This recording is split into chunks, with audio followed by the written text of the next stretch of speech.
Hi guys, welcome back to Beamer and Son Garage, and we're fretting over the 289. So we took the spark plugs out. We filled it up with about 4 cans of some PB Blaster and all 8 cylinders. Then we topped it off with some ATF, and we put the spark plugs back in, and we're letting it soak. We probably looking at 1 or 2 cylinders that have got rust. Pulled the spark plugs out, and one at a time, and looked at the condition. Then there was like 2 of them had rust on it, so we definitely got some rust in the cylinders on this one, guys. So hopefully we can get it unstuck. You know, I've told my son, worst case scenario, as long as it's not, cylinders aren't pitted up really bad, I can pull the heads and sand the cylinders out, the ones that are rusted. So hopefully it won't be too bad. So right now we're just a waiting game. We're going to let the PV sit and the transmission fluid sit, and the cylinders are all full. And bad news, son. Yeah, I figured. But, we're not out of the water yet. We might be able to salvage it. We might get out of this pool of water we're in with this thing. So hopefully it'll unstick itself. The Mach 1 did that. It got rust in the cylinder. I don't think it was that bad, but it definitely had rust in the cylinders and locked the Mach 1 up. So I think it's been locked up now twice. And each time I was able to turn it around just with transmission fluid. I don't think we use any PB Blaster on it. This one's got PB Blasters, like 4 cans. Brand new cans. My son went down to the local auto zone and picked us up some PB. So we saturated it with PB. And we did the transmission fluid trick. We learned from our great friend Johnny Parsons from Amelia, Ohio. Johnny Parsons taught me that trick with the transmission fluid.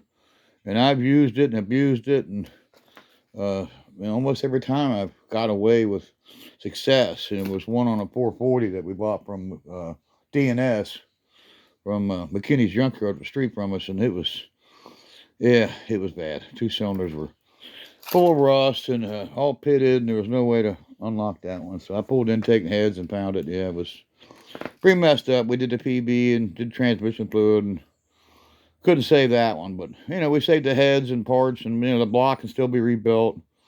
And this one can too, Whether we rebuild it, probably not. But hopefully we can salvage it and reuse this 289, because this motor was supposed to have been redone. It was supposed to have been a pretty fresh rebuild. And we've let it go to hell, just to hell, complete to hell. It went all the way to hell. Sitting out here in the garage, I haven't installed it in the car. And I'm never going to do that again. When I get an engine, we're going to put it in. So, we got this corner about cleaned out. We got to sweep it, move a couple more things out of there. And I got a shelf that I'm going to put in that corner. And then I'll actually be able to arrange things and put things up and get them off the ground. So we got a great old tin shelf over here somewhere. No, it's on the other side of the building. There's a tree branch that fell. Tree limbs all over the place, but it's on the other side. We'll go over and show this other shelf that we're going to install. We've got a couple orange ones in the back that are just piled on. There's those tranny jacks that you couldn't see in the video last night. That's an actual tranny jack that rolls under it. This one here goes on top of a jack. And we're probably going to use these on an upcoming video with the black tow truck right there. So we're going to pull the tranny on that and take the flywheel off and have a new gear put on it. And try to get the boom truck back in going, because that's our boom truck. It's an 86 with an 87 or newer doghouse on it. It's carbureted, and unfortunately the flywheel, the teeth on it went south on us. So we're going to get that. We're going to get back on the Roadrunner. We're going to keep cleaning the garage.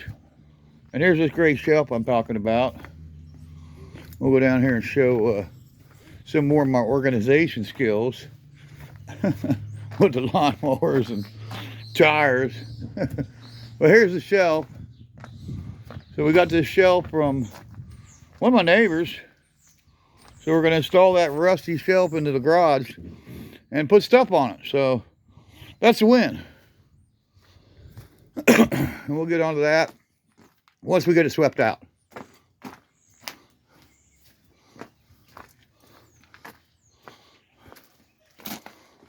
Just wanted to come back on here, shoot another quick video.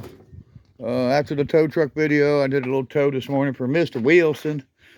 Mr. Scott Wilson, he's a great guy. Bethel Tire, also known as Wilson's Auto and Truck. So, you know, they're great people. We work for them, and they take care of us. And so we try to take care of them. So that's what we're doing. We're letting that soak. We're going to get some towels, wipe that up, sweep that up, get that shelf I just showed you in this corner here. And once we get that in that corner, we're going to try to arrange some things and just continue just cleaning on down here. And we're just not, you know, about done, really. There's some carpet. There's a few pieces of, you know, looks like interior trim, some tires. And that'll be relatively easy to finish this side. Then after this side's done, we got this side. So we're going to get both sides cleaned so that we can work around the car. And the bench there, we're going to try to clean on that and get that all straightened up and cleaned up. And then once all that's done, another night, we're going to clean off this car. The trunks, if I remember right, is full of stuff too. So we got to get this whole car cleaned off. And once we get that done, then we're going to drop her down on the ground, change the oil. We got some I think is that hot rod oil? No, it's Valvoline. Yeah. We got some Valvoline special blend of Valvoline. It's racing Valvoline. Like BH1 or something like that. It's a racing, but it's got zinc in it. It's made for these old hydraulic tappet cams and lifters. So you don't eat the cam out of it. They're made, the oil company figured out how to save money. They sell the oil for the same price. Of course, now oil's $4 a quart. Now I remember it was $1 a quart, and they sell it to you. And they took out some ingredients, so they make more money. I mean, duh, So what they done was fortunately, by taking the zinc out, they've hurt the old hot rodders, which is me, by taking the zinc out of the oil, and then that causes the cams to wear out. And we found out from drag racers and people that were running the track, and just, we get a couple passes and the cams wore out. Well, they were putting regular oil in it, but it didn't have zinc in it. So that's why it wiped out the cams and the lifters. So we know about it. So we're not going to make that mistake. We'll probably even buy some extra zinc additive on top of the oil we're using and put in there. So we don't want to, we definitely don't want to wipe the cam out of this sucker. This thing's got a radical camshaft in it. And it's one of them thumpers, I mean, it's, wait till you hear this car, okay? Just stay tuned. We're going to get this, shop cleaned up. We're going to get this car cleaned off. And we're going to get to that. We're going to get this motor unstuck. And we're going to get on other things. So just stay tuned with us, like, tag, share, follow, and subscribe. And hit that bell button so you'll get an alert for the next video. And check out our friend Jamie Phillips, Actions Auto Parts. Man, he's got some cool stuff. He's got some cool stuff going on. Check out our friend Actions Auto Parts. Jedediah was his show, Scott's Beat Shop. And, of course, we really like Bad Tree Production. Check out Jeremy, J-Bo, all them guys, Blake. Check out those guys and their channel, Bad Tree Productions. And, son, anything to add? Not so much else except for bye for now. Bye for now, huh? Yep. All right, he says bye for now, guys. So we'll see you in the next one. Beamer and Son Garage. And remember, it's Beamer and Son Garage, all our friends forever, and the rest never. We'll see you in the next one, guys. Bye-bye.